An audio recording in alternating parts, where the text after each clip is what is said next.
Welcome to another episode of Spotlight on the Arts, where we will talk about all the exciting things that are happening in Sarasota on the art scene this week. My name is Susan Reif. I'm the arts editor of the Herald-Tribune, and I'm here with my colleague Carrie Seidman, who's going to start by telling us a little bit about what's happening in dance this week. Well, we have a couple of great dance events coming this week. Starting off on Thursday night at the Van Wezel Performing Arts Hall is the Joffrey Ballet from Chicago. Longtime favorites of a lot of people, and they're doing a really interesting program. They have a piece by the young phenom Justin Peck, who is the New York City Ballet's resident choreographer. I think he's all of 27 or something like that. Just a baby. Yeah. So they're doing the first piece he ever created for the New York City Ballet. They're doing a piece by Christopher Wheeldon for American in Paris. They're doing a piece by a young dancer from the San Francisco Ballet, Miles Thatcher, and they're doing another by a young French choreographer. So it should be a great program. Thursday night only.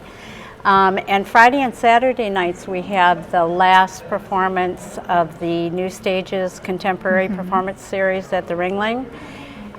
David Newman, who is a choreographer but kind of a multidisciplinary artist and performer, who has created a work called I Understand Everything Better. Provocative title. Yeah, that was catalyzed by the deaths of both of his parents. They died within like 4 months of each other and on either side of Hurricane Sandy. Oh my gosh.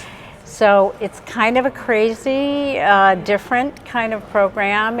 He used no theater as a structure for the performance, and it has him playing his father and himself, and weather reporters talking about Hurricane Sandy, and I honestly think it's going to be really fun. And you're going Friday night, and you're going I have Saturday tickets night. for Saturday night, and I'm really looking forward to that. It just sounds very unusual, and I like that in a dance program. I do too. So in keeping with some new material, there's actually a new music ensemble in town with the name Ensemble New SRQ.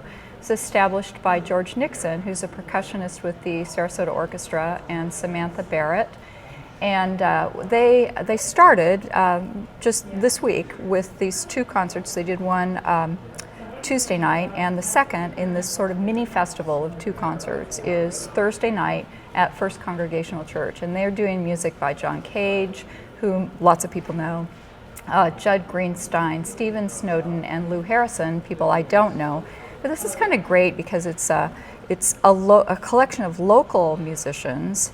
New Music, New College brings in performers from outside our own world, but these are local people trying to bring more contemporary music to the scene here, and so that's really exciting. They got a really nice review for their first Tuesday night performance, and so we got an opportunity to see them again Thursday night, doing different material than they did on the first one. Great.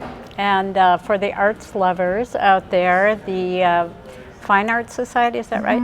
Fine Arts Society will be doing their Creators and Collectors Tour, which is a tour of 5 artists from different disciplines in their actual studios, and then also an exhibit of work at the Galleria at the Ringling College of Art and Design that's in conjunction with that. So you have an opportunity to visit the actual artists in their studios, and I think there's a sculptor and a printmaker and a ceramicist and quite a variety. That's Friday and Saturday. I've been on that tour before, and it's always so interesting to see what motivates the artists in their own environment and how they do things. I always think, my gosh, how did they clean up things well enough to have people come through?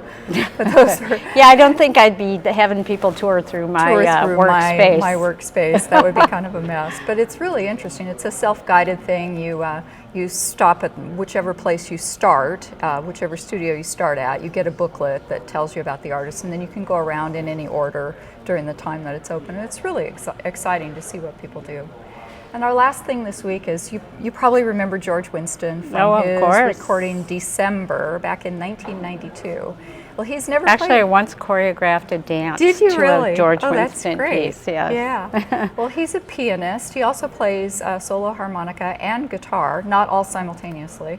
But he's never played Sarasota before, and he'll be at Glenridge Performing Arts Center on March 12th. The great thing about his concerts, in addition to the music that he performs, is that they are a food drive as well. So if you decide to go to that, you'll want to take some canned food for the All Fates Food Bank.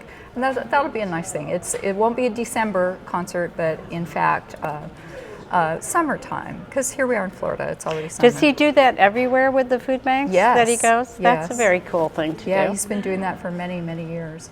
You know, and his musical underpinnings are so funny. He grew up out in Montana, as you could relate to, where there wasn't much in the way of, you know, radio or music or television or anything. And when he heard the Doors record "Light My Fire" in 1967, that was his inspiration. The organ in that was his inspiration, and so then he went on to play organ in some rock bands until he switched over to solo piano in the early 70s. And if you've ever heard George Winston, that would surprise you. Yeah, because, that would be a little bit of an that's evolution. an interesting catalyst. Anyway, you can read about all of these shows and many more as we're still in the height of the season online at ticketsarasota.com/arts or in Sunday's arts section of the Herald-Tribune. Thanks for joining us.